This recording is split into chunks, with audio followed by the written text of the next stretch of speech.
300 hours, deep water approach, occupied island chain. The ocean is a suffocating void of absolute blackness. Frigid currents swirl around the submerged reef, pulling at the kelp forests like invisible hands. 50 feet below the surface, pressure presses against the eardrums. There is no sound but the rhythmic, recycled hiss of closed-circuit rebreathers. The darkness is total, heavy, and crushing. A squad of combat swimmers glides through the gloom. They are shadows within shadows. Propulsion units hum with a low-frequency vibration, pushing the divers forward against the tide. Green bioluminescence glimmers briefly off their matte black masks. They are the tip of the spear, tasked with carving a path for the invasion force waiting over the horizon. The objective looms ahead, a dense forest of jagged steel. Anti-landing mines float tethered to the seabed, their spiked horns waiting to gut the hulls of approaching landing craft. Interspersed among them are towering sonar arrays, listening for the engine noise of the American fleet. The team leader raises a gloved hand. The unit fans out. They move with the fluid grace of predators. Each swimmer approaches a mine. They work in terrifying proximity to death. Hands move with mechanical precision. Magnetic charges slap against the cold, rusted metal of the mine casings. Detonators are primed. Wires are crimped. The tension is physical, a tightness in the chest that defies the cold water. Suddenly, a heavy, thrumming vibration hammers through the water column. It hits the divers in the sternum. Above, the surface churns violently. The white wake of an enemy patrol boat tears through the water. The noise of the propellers is a deafening roar. A high-intensity spotlight beam cuts through the depths, a cone of blinding white light searching the reef. The divers freeze. They hover motionless next to the explosives. The light sweeps over them, illuminating the particulate matter in the water, missing the team by mere inches. The boat passes. The roar fades to a distant hum. Movement flashes in the peripheral vision of the flank security swimmer. Shapes detach from the shadows of the coral. Enemy frogmen, they are guarding the minefield. The engagement is instant and silent. The American swimmer raises a specifically designed underwater pistol. He fires. The supercavitating spike tears through the water, leaving a trail of vapor. It strikes the lead enemy diver in the chest. The impact hurls the man backward. A cloud of dark, ink-like blood explodes into the water. The second enemy diver lunges, a long, serrated knife flashing in the gloom. The American drops the pistol and draws his own blade. They collide. It is a brutal, weightless wrestling match. Rubber suits squeak against each other. The enemy slashes, ripping the shoulder of the American's wetsuit. Cold water rushes against warm skin. The American counters. He drives his knee into the enemy's gut, winding him. He grabs the enemy's regulator hose. He rips it free. A violent explosion of bubbles erupts, blinding and chaotic. The enemy thrashes, gasping for air that isn't there. The American drives his blade home. The struggle ceases. The body drifts slowly toward the abyss. The team leader checks his dive computer. Time is gone. He flashes a red strobe twice. Clear the zone. The swimmers kick hard, engaging their thrusters to max power. They retreat into the deep water, leaving the rigged minefield behind.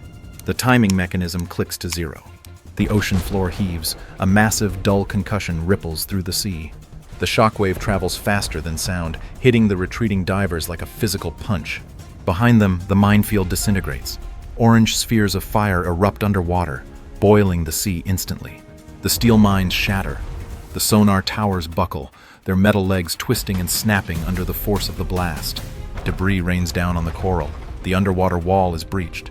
500 hours, flight deck, aircraft carrier, 200 miles offshore. The horizon is a thin purple bruise separating the black ocean from the gray sky. The air reeks of high-octane jet fuel and salt spray. On the steel deck, chaos is organized into a lethal ballet. Yellow-shirted flight deck crews wave glowing wands, marshalling the massive fighter jets into position. Steam vents from the catapult tracks, swirling violently in the pre-dawn gusts. The roar of jet engines is constant, a physical wall of sound that vibrates through the soles of combat boots. A pilot climbs into the cockpit of the lead fighter jet. The canopy lowers with a hydraulic hiss, sealing him inside a glass bubble of technology. He snaps his oxygen mask into place. He checks the flaps. He gives a sharp thumbs up to the shooter. The jet taxis to the catapult shuttle. The nose gear locks into the track. The holdback bar engages. The pilot pushes the throttle forward. The engine pitch rises to a bone-shaking shriek. The afterburner glows blue-white against the dark deck. The jet strains against the hold, a mechanical beast trying to break its chain. The shooter drops to one knee. He points forward. The catapult fires. Steam explodes from the track. The jet accelerates from 0 to 160 knots in 2 seconds. The force slams the pilot back into his ejection seat. The aircraft hurls off the bow, dips slightly toward the crushing waves, then roars upward into the darkness. Another jet follows instantly, then another. The sky fills with burning orange exhaust plumes as the strike group empties its magazines. The squadron pierces the cloud layer above the occupied islands. The sun is just beginning to bleed over the edge of the world. Suddenly, the radar warning receivers in the cockpits scream. Red strobes flash on the instrument panels. Enemy fighter jets dive from high altitude, plummeting like hawks. They break the sound barrier, the sonic booms cracking like thunder. Missiles detach from their wings. White smoke trails crisscross the sky, weaving a deadly spiderweb. The lead American jet breaks hard right. The G-force crushes the pilot's chest, squeezing the air from his lungs. He deploys countermeasures. Flares burst from the tail, burning magnesium hot to decoy the incoming heat seeker. The enemy missile veers off, seduced by the heat, and detonates harmlessly in the wake. The dogfight erupts. It is a knife fight in a phone booth at supersonic speeds. The American pilot reverses his turn. He pulls the stick back. The nose of his jet swings around. He locks onto the enemy bandit. He squeezes the trigger. The 20-meter cannon roars, a chainsaw of fire. Tracers tear through the sky. The shells smash into the enemy fuselage. Aluminum rips apart. The enemy engine engulfs in flames. The jet disintegrates in midair, showering the ocean below with burning debris. While the fighters engage the air patrol, the strike package dives toward the coastline. Their targets are the surface-to-air missile, SAM, batteries protecting the beaches. Below, radar dishes spin frantically, searching for the attackers. A telephone pole-sized missile launches from the ground on a pillar of dirty gray smoke. It accelerates toward the diving American jets. The American flight leader stays on course. He releases 2 anti-radiation missiles. The weapons ignite, tracking the source of the enemy radar beams. The American missiles strike with surgical violence. The first warhead slams into the radar control van. The vehicle vanishes in a flash of blinding white heat. The blast wave flattens the surrounding jungle, snapping palm trees like matchsticks. The second missile hits the missile launcher itself. The stored ammunition cooks off. A massive secondary explosion rips through the battery. Concrete bunkers collapse under the overpressure. Dirt, metal, and concrete spray hundreds of feet into the air. "Target destroyed," the flight lead snaps over the radio. "Corridor Alpha is open." He banks his aircraft, checking his fuel gauge. He scans the burning coastline. The enemy air defense network is blind. Columns of thick black smoke rise from the shattered radar sites, marking the path for the invasion fleet. Burning wreckage falls from the sky, splashing into the sea. The way is paved for the heavy hitters. 600 hours, destroyer squadron, 10 miles offshore. The sun burns through the morning haze, revealing the jagged silhouette of the occupied island. Whitecaps smash against the gray steel hulls of the American warships. The destroyers cut through the swell in a line abreast formation, their bows crushing the waves into foam. Salt spray coats the vertical launch cells on the foredecks. On the bridge, officers speak in clipped, urgent tones. The fire control computers lock the final coordinates. The entire fleet is a coiled spring waiting to snap. A mechanical whine pierces the wind. On the decks of a dozen ships, heavy armored hatches flip open simultaneously. The silence hangs for a split second, heavy and unnatural. Then the ocean catches fire. Compressed air ejects the first cruise missile from its tube. The solid fuel booster ignites mid-air. It roars skyward on a pillar of white smoke, leaving a trail of scorched paint on the deck. Another launches, then 10 more. The sky fills with streaks of exhaust. The sound is a continuous, deafening thunder that shakes the rivets of the ships. The missiles level off, skimming the wave tops at subsonic speeds. They race toward the shoreline like a swarm of angry hornets. They cross the beach. The first missile slams into the primary concrete bunker overlooking the landing zone. The warhead detonates inside. The reinforced concrete roof lifts violently, then collapses. Steel blast doors rip off their hinges, cartwheeling through the air like dry leaves. The explosion guts the fortification, hurling dust and debris hundreds of feet outward. The destroyers turn their main guns toward the shore.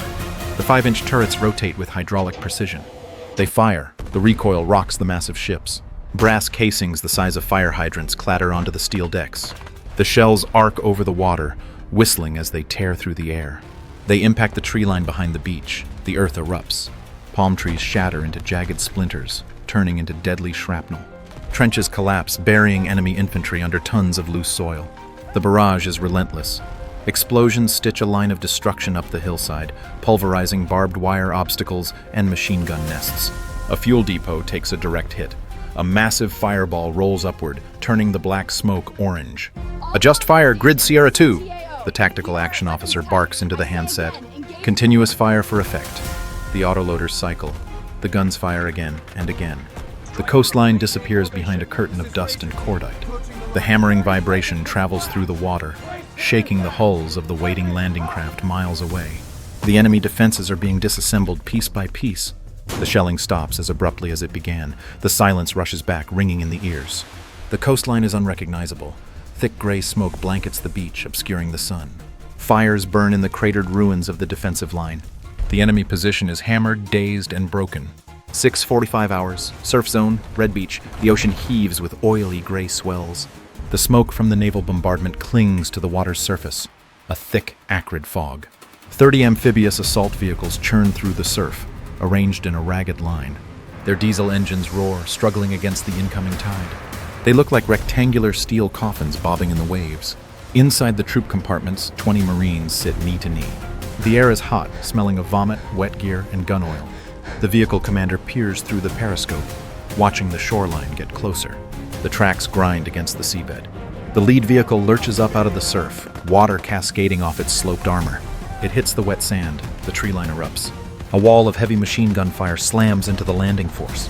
Green tracers stitch the air. Bullets hammer against the steel hulls of the vehicles, sparking violently. The noise is like 1,000 hammers striking an anvil. The lead vehicle takes a direct hit from a rocket launcher. The warhead punches through the side armor. The fuel tank ignites. The 30-ton machine lifts off the ground, engulfed in a ball of orange fire. A hatch blows off, cartwheeling into the sky. Burning debris rains down on the following wave. "Ramp down! Ramp down!" the squad leader screams over the intercom. The heavy steel ramp at the rear of the second vehicle drops into the surf. Sunlight floods the dark compartment. Marines pour out, boots splashing into knee-deep water. The machine gun fire shifts instantly to the exposed infantry. Sand geysers erupt all around them. The water turns froth white from bullet impacts. A Marine takes a round to the shoulder. The impact spins him around. He falls face first into the bloody surf. Another Marine grabs his drag handle and hauls him forward. Mortar shells begin to fall, crump, crump, crump. Wet sand and shrapnel spray across the beach. The concussions knock men off their feet. The amphibious vehicles return fire. Their turret-mounted grenade launchers thump rhythmically. High explosive rounds smash into the enemy bunkers hidden in the palms. Concrete chips away. Logs shatter. Smoke billows from a machine gun nest, silencing one enemy gun. "Get off the beach! Move to the berm!" the platoon commander yells.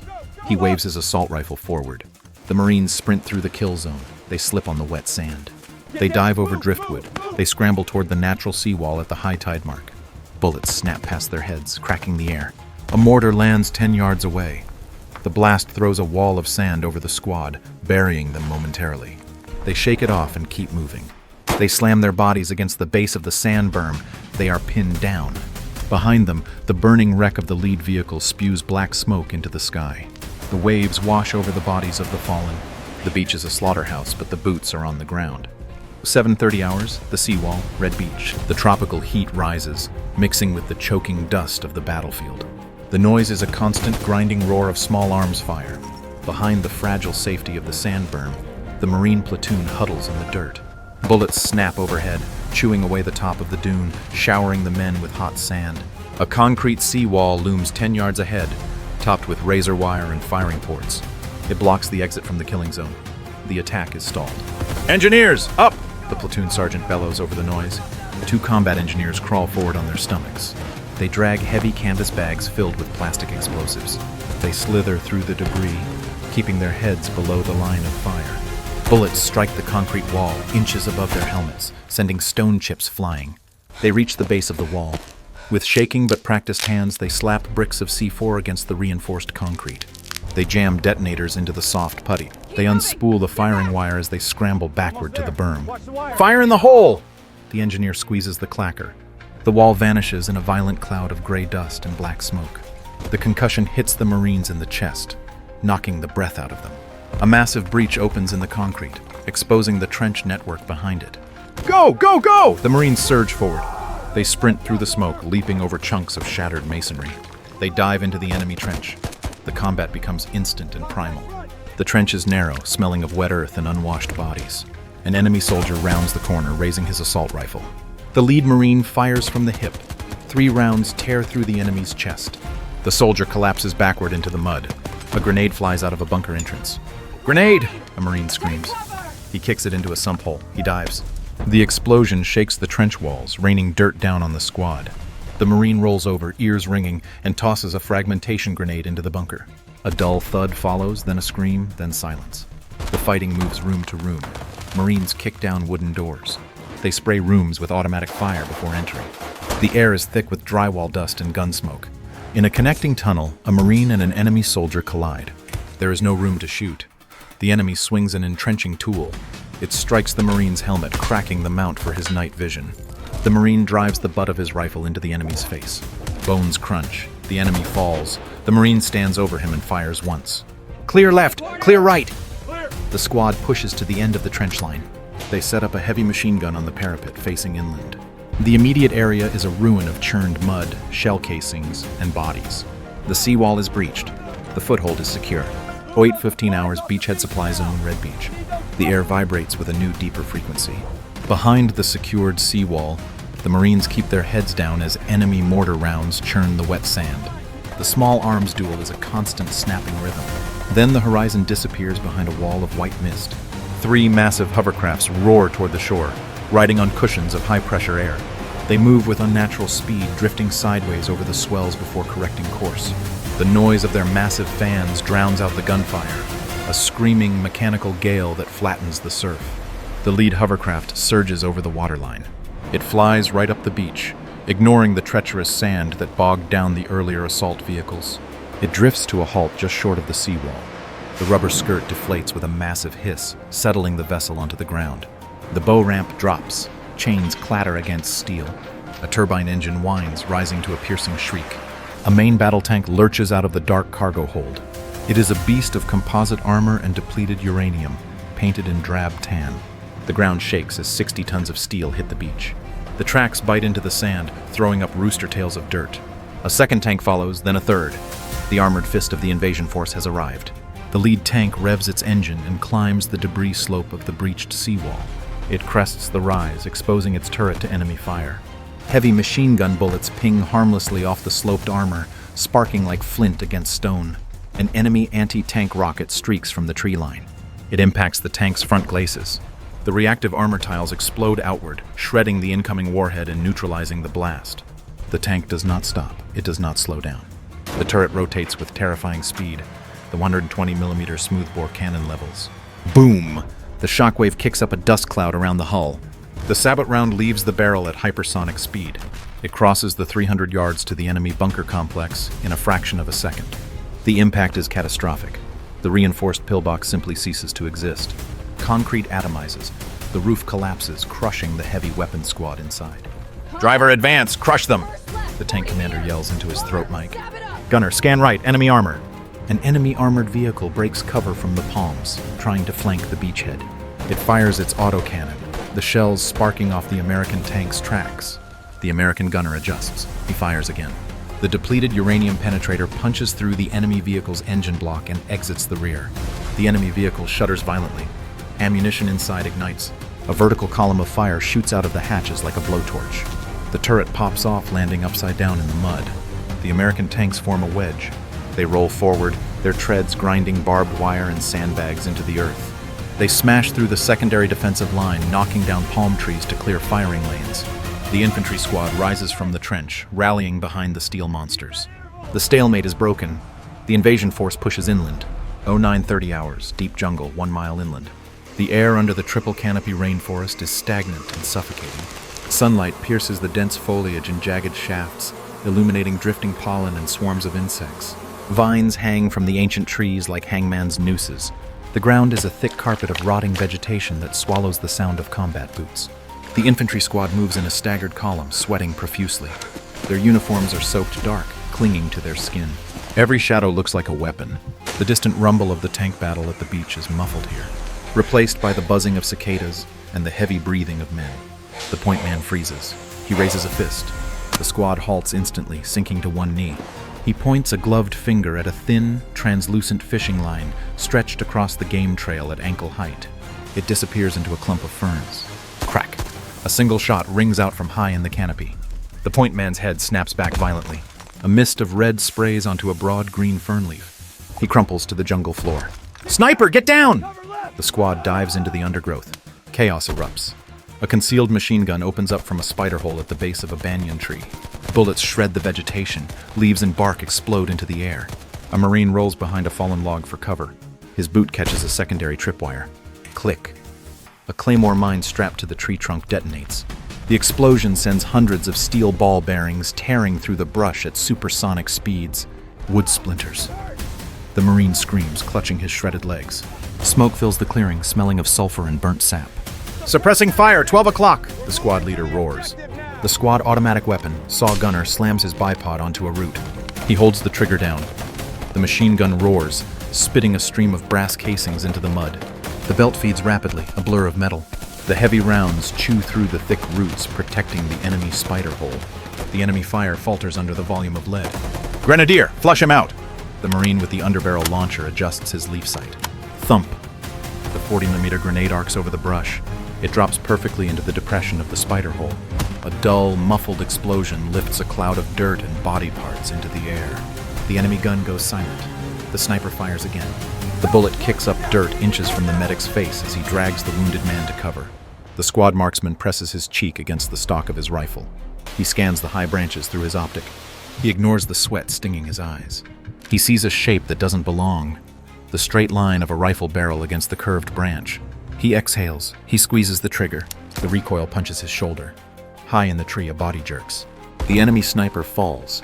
He crashes through the canopy, snapping branches on the way down, and hits the jungle floor with a wet, heavy thud. "Ceasefire! Ceasefire!" The jungle falls silent again. The smoke drifts slowly through the trees. The medic tightens a tourniquet, the plastic windlass creaking against the pressure. Blood turns the jungle mud into a black paste. The squad regroups, eyes wide, checking their ammunition. The airfield is still 2 miles ahead. 1100 hours, coastal highway, approach to the airfield. The midday sun hammers down on the asphalt, turning the road into a shimmering ribbon of heat. A column of 12 American battle tanks dominates the landscape. Their turbine engines whine with a high-pitched scream. Dust clouds billow behind them, marking their progress for miles. Commanders stand in the open hatches, scanning the ridgeline through thermal optics. The ground vibrates rhythmically under the crushing weight of the tracks. The resistance here has been light. The road seems open. Suddenly, the radio network crackles with a frantic screech of static. "Vampire! Vampire! Pop up! 12 o'clock!" 3 enemy attack helicopters rise from behind the jungle canopy. They hover just above the treetops, their noses pitched down aggressively.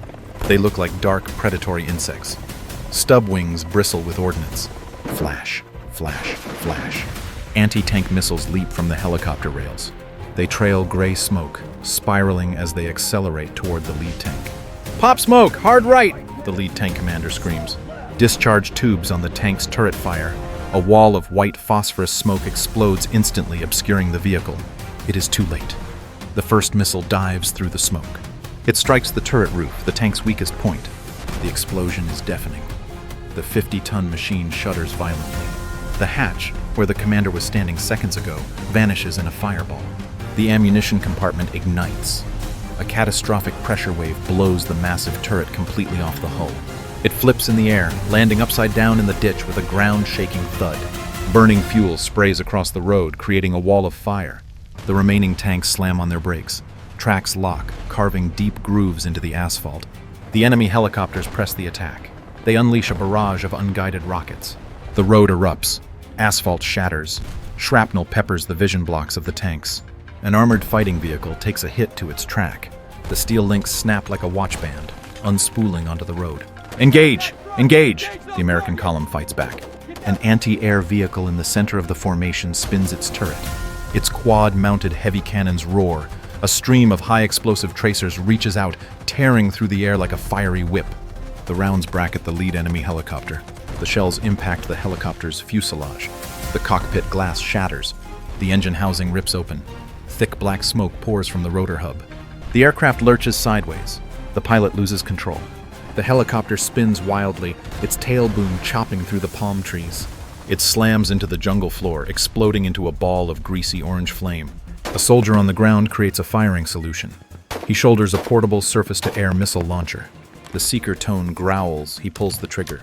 The missile ejects, motor igniting a safe distance away. It chases the second helicopter. The enemy pilot flares, dumping hot magnesium decoys, and banks hard toward the coast to escape. The missile detonates near the tail, shredding the stabilizer, but the aircraft limps away, trailing smoke. The third gunship breaks off, diving back behind the ridge. Silence returns to the highway, broken only by the crackle of burning diesel and the popping of cooking-off ammunition in the destroyed tank. The lead vehicle is a smoking ruin. The column is halted, battered, but the ambush is repelled. 1300 hours, the ridge, overlooking Sector 0. The midday sun beats down on the white limestone cliffs, baking the rock. Heat waves distort the air, making the world look liquid. Below the sheer drop, a massive reinforced steel door sits embedded in the mountain face. This is the brain of the enemy defense network. Ventilation fans hum with a low, constant drone, venting cool air from the subterranean complex. Two sentries pace nervously in the shade of the concrete overhang, smoking cigarettes, their eyes scanning the empty road. They do not look up. High above on the cliff edge, a special forces team lies prone in the dry scrub. They are statues covered in dust and gilly burlap. The team leader checks his watch. He taps his radio twice. Foot, foot. Two suppressed shots cough from the brush. The sentries' heads snap back simultaneously. Red mist sprays against the gray concrete. They crumple to the ground without a sound. Go. Black ropes coil over the cliff edge. The operators slide down the vertical face in a controlled freefall. Their boots hit the concrete pad with a heavy thud. The breacher rushes the massive steel door. He slaps a linear-shaped charge frame against the locking mechanism. He pulls the igniter pin and turns his back. Crack! The explosion is surgical and sharp. The steel lock shears off.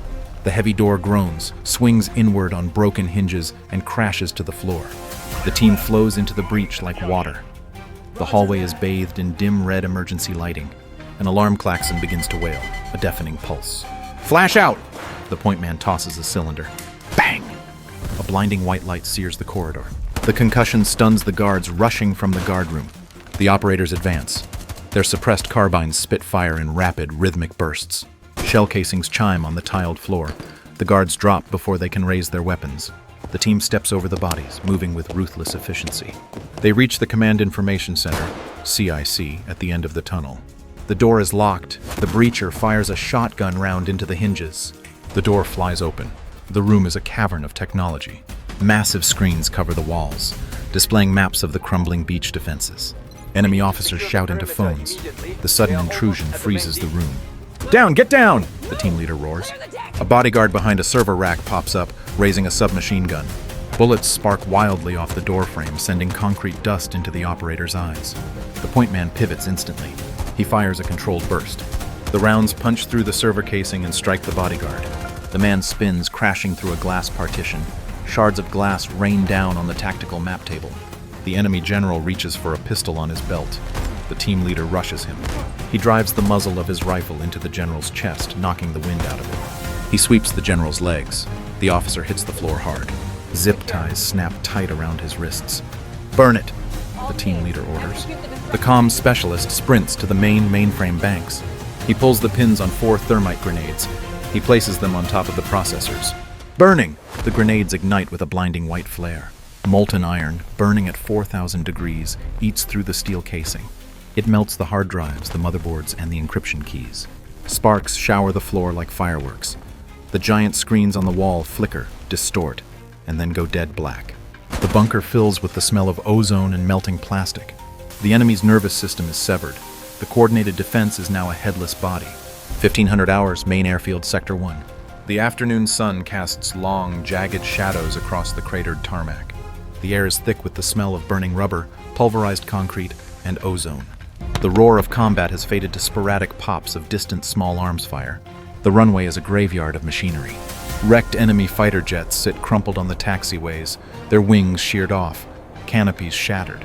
The control tower stands silent, its glass windows blown out, staring blindly over the chaotic scene. It snaps. A main battle tank crushes the perimeter barrier, flattening the steel mesh under its tracks. It rolls onto the runway, the turbine engine whining. The turret swings left, then right, asserting dominance over the open ground. A second tank follows, then a column of dusty, battered armored vehicles. They fan out, forming a steel perimeter around the strategic strip. "Tower, this is Bravo 6. We are on the deck," the commander transmits. A final pocket of resistance erupts from a maintenance hangar. An enemy truck, mounted with a heavy machine gun, speeds out of the shadows. It accelerates toward the exposed infantry, the gunner firing wildly. Bullets spark off the tarmac. The lead tank does not hesitate. The coaxial machine gun chatters. A stream of tracers walks into the truck's grill. The engine block shatters. Steam explodes from the hood. The truck swerves violently, flips onto its side, and slides across the runway in a shower of sparks. It comes to rest against a burning fuel bowser. A squad of Marines sprints toward the control tower. They stack up at the base of the stairwell. The point man kicks the door. It flies open. They surge up the stairs, boots clamoring on the metal grates. They reach the observation deck. The room is filled with broken glass and overturned consoles. A wounded enemy officer reaches for a radio. A Marine steps on his wrist, pinning it to the floor. He kicks the radio away. "Tower secure. Pop smoke." A Marine steps out onto the catwalk. He pulls the pin on a green smoke grenade and hurls it onto the runway below. The vivid green cloud billows outward, marking the landing zone. From the south, the thumping rhythm of rotor blades beats against the air. 3 transport helicopters descend rapidly, their noses flared to break. Dust and debris whip into a frenzy as they touch down. The side doors slide open.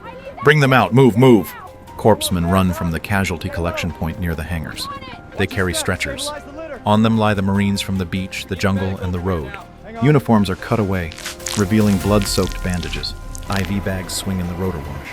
The walking wounded limp toward the choppers, supported by their squad mates. They are loaded into the cargo holds. The engines revern.